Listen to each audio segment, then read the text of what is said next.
Hey guys, how's it hanging? Welcome to part 3 in the video where we take a closer look at the Magic Leap and the concepts explored. And I just want to start this one off by saying thanks for all of the likes and the subscriptions. I really appreciate it, but I'm kind of more glad so many people have been enjoying learning this kind of stuff. Anyway, we've got one of the biggest topics to look at in this video, so let's get straight to it. In this episode, we're going to be looking at area and positional tracking. That's basically the technology that gives a system like the Magic Leap an idea of where the user is and what direction they're moving in. It can be a powerful tool, helping to break down the barriers between the user and the virtual world. It lets them move around and interact with the digital content being displayed around them. Now, we should start by saying, not all AR displays have this ability. In some of the more simple glasses, the system doesn't take in any information about the environment around the user before deciding how best to display the image. And that means that any content that is displayed is projected in a very simple and flat way, usually like a ghostly overlay fixed somewhere in the user's field of view. So what ends up happening is, no matter what direction you look in, the graphics stay stuck pretty much in the same spot, kind of like a bug on a windshield. Now, in this more sophisticated example from the Microsoft HoloLens, we can see another virtual screen, like the tennis one, but this time the system is doing something to make it feel a lot more anchored in the real world, and a lot of that is coming from the positional tracking.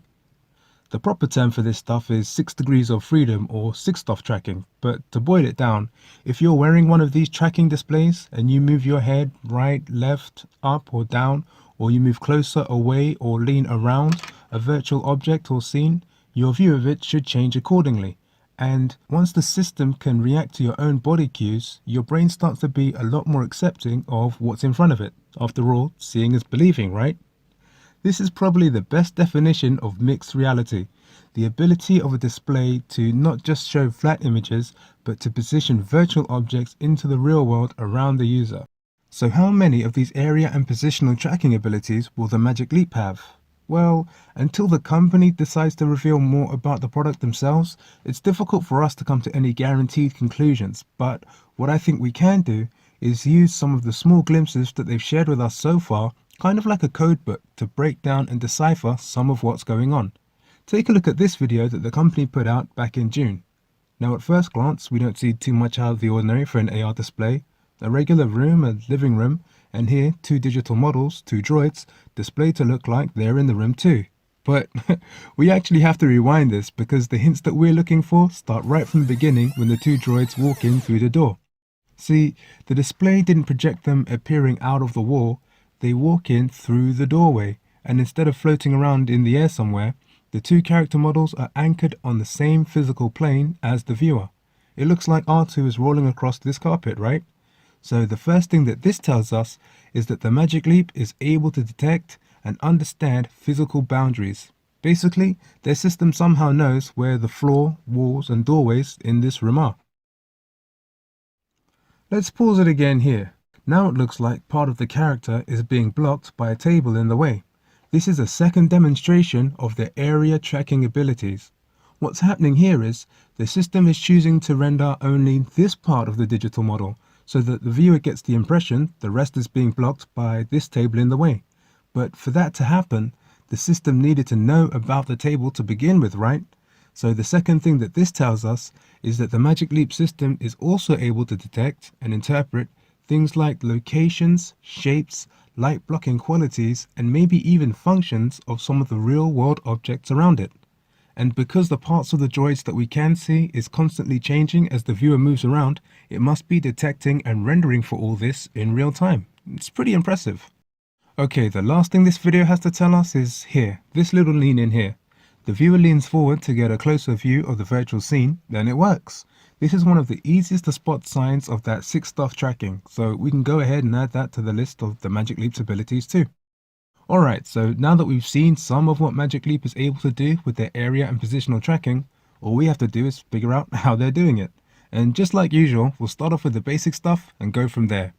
So believe it or not, one of the key components you need for positional tracking is something we're all pretty familiar with because we basically use them every day already. Inside of the smartphone you own right now are a few tiny sensors called accelerometers, IMUs, gyroscopes, magnetic field detectors, blah blah blah. Basically a bunch of really small computer chips that are built into your phone and are constantly pulling in data like this. They measure forces acting on your device to detect changes in position and orientation so that you can use it for things like playing games, GPS navigation, or flipping the display into widescreen to watch cool YouTube videos like this one. Anyway, a lot of good positionally tracking displays use these IMUs too, so the Magic Leap may have to find some room for them as well. So these same components bring us up to the first problem here. The data that they bring in by themselves isn't accurate enough to give an object a dead-on measurement of where it's at. It's kind of like feeling its way around in the dark instead of being able to look and see exactly where it is. And for a positionally tracking display, accuracy is one of the most important factors. See, it's no good if you look down at a virtual coffee cup on your table, look away quickly, and then look back to see that that same cup is now floating somewhere above wherever because the system lost track of where it was supposed to be.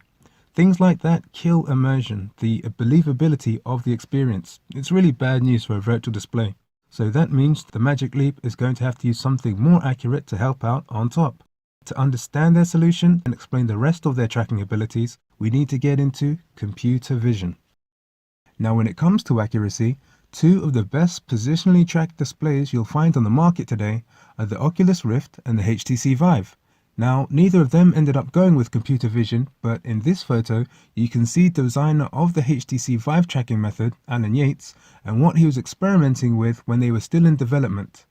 Lining the surfaces of their testing room are a bunch of abstract black and white images that look like bar or QR codes. These are known as fiducial markers. The idea is, if you want a tracked object to be able to figure out exactly where it is, then you can attach it to some regular RGB cameras, set out some of these markers around it, and then depending on which patterns the camera can see at what distance and orientation, the computer can figure out where it is within that tracked space. It's easy for the computer to follow and can be very accurate, but apart from the obvious issue, which is that no one wants this kind of wallpaper in their living room, the main problem with this method is that it requires a pre-installed infrastructure. See, you don't just have to have the markers visible here, you have to have them set up anywhere that you want to be able to use that device. It would be just like the old days of cell phones where you'd be praying there'd be some service in the area that you were going to so you could keep making a few calls. And being dependent like this can really undermine the practicality of a platform. So in computer vision, what most systems have come to rely on instead is setting out their own markers. Using our old friend infrared light, a system can project its own set of patterns, kind of like invisible fiducial markers, to lay down a grid around it anywhere that it goes. This is the Xbox Kinect from Microsoft, and it was one of the first commercial devices to bring computer vision to the living room. And filmed here with an infrared sensitive camera, we can see that this is exactly how they worked. It uses an infrared laser to project a pattern over the surrounding area and a built-in infrared camera to capture it. Now, by analyzing things like how far apart the dots are or how long it takes for light to hit the object and bounce back to the camera, the system can get an idea of how far away those objects are, or for you nerds, depth mapping. And depending on how the distortion changes over time, the device can start to detect movement for motion tracking. And lastly, by analyzing the way the pattern is distorted, the computer can identify shapes and start guessing object identification. So this part is pretty simple. The job of the hardware is the easy bit.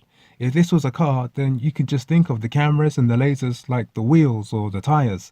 The software that's running under the hood is the real engine. That's where the power comes from, and it takes good software designers to do the things that we're seeing from Magic Leap. One of the key people who was heavily involved in the Microsoft Kinect is computer scientist Johnny Lee. He's gone on to work with a new computer vision system for Google called Project Tango.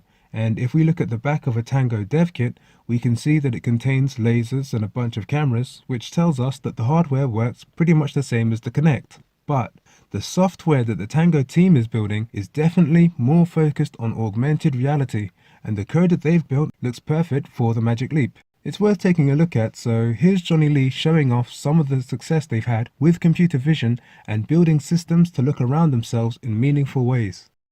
So just a reminder, Project Tango is our focused goal to give our mobile devices and our tools this level of perception of space and movement. And in fact, most of the Project Tango team is composed of the software. When you combine all this data, you have to put it together into a stack to interpret the signals into motion and sensing. So let me give you some live demos of some of those components working in action. And so you can see it uses a depth sensor to actually provide a point cloud of the environment, and kind of illustrates the fact that we're indeed capturing a 3D model of this scene, and we have some visitors. You see the edge of the stage there.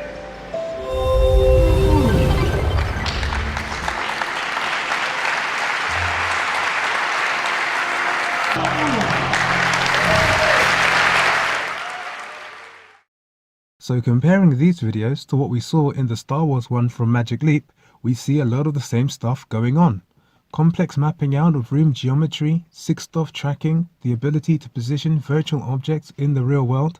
It seems like they've built exactly what Magic Leap is looking for, and although they're running this on a touchscreen, you can see that this tech would be much more at home in a pair of AR glasses.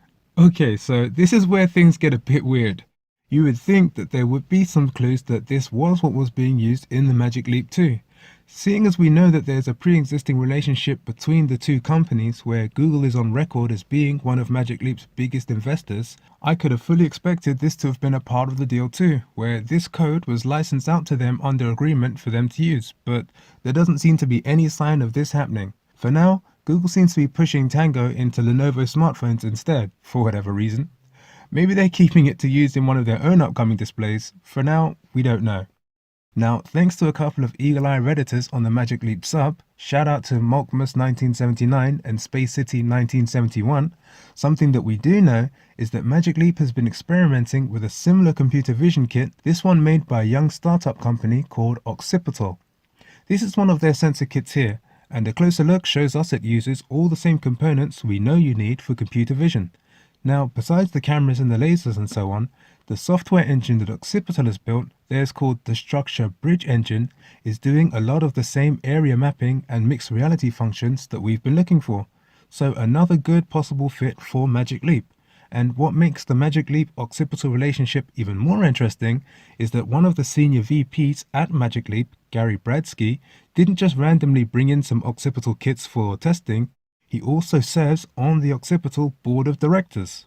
But this Bradsky character apparently no longer works at Magic Leap and currently seems to be involved in some kind of employee dispute with the company. So maybe they won't be using that after all. Here's one more possibility. One of the leaders of the team that built the Microsoft Kinect, T. Berliner, went off to create a computer vision company called PrimeSense, sold that one to Apple, and then went into retirement, but has recently come back out to work at Magic Leap, heading up some kind of development team. So basically, it seems like Magic Leap could have used Tango Tech, tried to use Occipital instead, fell out with a mutual employee, and had to find somebody else to build their own in-house system instead. I don't know, but either way, whether they're building their own engine from scratch or licensing it in from somebody else, all these things work pretty much the same, and at least now we can say that we understand that whole concept. Alright, so let's tie this whole thing together, and going by the messages I've been receiving since the last episode went out, I'm guessing that you guys will get a kick out of this bit. There are a few ways that Magic Leap could build their computer vision hardware into a pair of glasses, but we'll explore the best possible option. Here's the big AR headset currently on the market, the Microsoft HoloLens, and the parts that we're interested in, the computer vision kit, is here. Here's all the stuff that we've been getting to know this episode. You can see infrared lasers to project the marker pattern and an array of cameras set around the headset to capture the different types of data. Now, the Microsoft designers have positioned all this stuff around the eyes like you'd expect. But seeing all this kit and picking up where we left off in the last episode, you can't help but wonder if Magic Leap could use something similar to Dr. Wa's method for their area and positional tracking system too. For anybody that missed episode 2, we were looking at a situation where the lenses of the displays themselves could have been acting something like glass periscopes, using the small structures embedded within them to direct incoming light back down the fiber optics and project those captured images onto camera sensors waiting inside the Pocket PC. Something similar had been tested in the lab at Arizona University and seemed to work okay.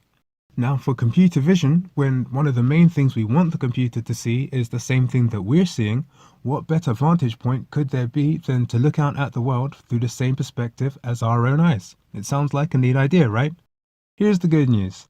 Even this idea of these further photonic functions isn't too far away from reality. If we go back to the paper from Siebel and the University of Washington team that we used in the last episode, remember how we said that they were projecting infrared light down the fiber optics and into the helmet display, but not for eye tracking? Well, it turns out what they were using it for was positional tracking. Placing the infrared lasers with the visible ones in the connected attachment, the idea was that you could use the structure of the helmet visor itself to steer the infrared light out of the front of the display and into the area around it. Similar to the eye illumination idea, but this time projecting out the other way. So doing the first job of the computer vision by laying out invisible markers. So in this paper, these guys have effectively tested something similar and it worked okay. Great. So now for the other half of the job, the computer vision capture. There's no working example for this, but as it's just Dr. Wah's method but flipped the other way around, having the image capture done by the lenses themselves doesn't seem too crazy either. Even though we'd be taking the camera sensors off of the headset and putting them on the pocket attachment, the medium that we're transporting is light, which travels at the speed of light. So having it go an extra few feet down the fiber optics won't make any real difference or delay there. So fantastic. Have all this going through an extra set of fiber optic channels, and that's it, the whole thing, job done. The lenses can take care of everything, and there's no extra components anywhere to be seen. Slam dunk, right? Well, maybe not. We're getting close to a potential issue here that's probably best described as the glass bandwidth problem. Look at it this way. Driving to work is only the most efficient way to get around if everybody else is taking the train. And using the train to get around only works best if some people are taking the car. Sometimes when you start trying to push everything through the same route, what starts out as a good alternative can end up bringing in its own problems. And if we apply that to what we're trying to do with the lenses and Dr. Wah's method, you can see a similar thing creeping in. See, you'd have to be able to shuttle a given ray of light to the display itself, to the eye illumination, to the eye image capture, to the computer vision marker, and to the computer vision capture, and all traveling from the right sources and landing on the right sensors through the lenses without interfering with one another. You'd also have to have some light rays passing from one side of the lenses to the other so you could also see where you're going. Even in Dr. Wah's talk, she made a point of saying that they carefully arranged the different light sources in what she was calling a magical pattern to make sure that the different signals didn't get scrambled along the way. It does feel like a potential issue here and will probably be one of the biggest tests of the embedded structures that you could find. Maybe it's something they're looking at, maybe not.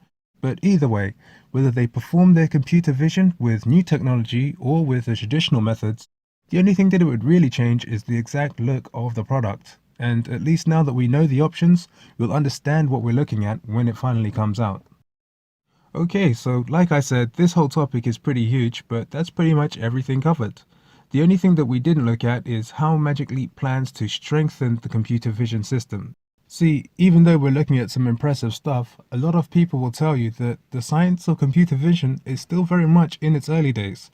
If you check out the rest of Johnny Lee's presentation, it's one of the main things that he speaks about. And this job that we're taking on of teaching a computer to look around the world and see things the same way that we do still has a pretty long way to go. One of the new core ideas of getting computer vision to improve, though, is championed by computer scientist Professor Fei-Fei Li from the Stanford University. Their idea is that the best way to teach a computer to see and understand the world just like we do is to expose the system to larger and larger amounts of data. So just the same way as a child learns to spot and identify things through continuous experience, a computer or an algorithm could strengthen its own ability to recognize a wider number of items and objects through continuous exposure. See, it takes time for a system to recognize the different arrangement and angles of all these different things. And again, a lot of people who work in things like self-driving cars will tell you, some things only get learned through experience. Now, if an emerging generation of wearable AR displays, including the Magic Leap, decides to use computer vision for their area and positional tracking systems, we'll see a unique situation where the performance of their tech will improve the more that it's used. especially if this happens, especially if they use pooled storage where the data captured by one device is used to support the rest of the platform. Picture this. You get a brand new Magic Leap and you want to use it somewhere like your living room for the first time. You can imagine an initial setup process where you have to start by taking a good look around so that the system can scan and create a 3D map of that space. But the next time you want to use that same display in the same place, combined with your GPS location and a glimpse of some of the features in the room, it should recall where it is and start performing just the same way as it did after you did the first setup, right? So here's the more interesting thing. If somebody else wanted to use their Magic Leap for the first time in that room too, instead of them having to do the whole deep scan thing again, it may be able to just skip that step and just pull down the same area data that your system already captured. Maybe make some updates to the 3D model on the fly as it goes along, but that would just be for accuracy. It sounds weird, but this is pretty similar to how regular maps get made, right? I mean, somebody has to go to a new area and look around and take measurements and sightings, and then the rest of that information gets filtered down to everybody else to use. So maybe the first of you guys to get your hands on a display like the Magic Leap will be something like pioneers, going out and taking in plots and 3D scans of places that everybody else ends up relying on in the future. It's kind of cool. Whew.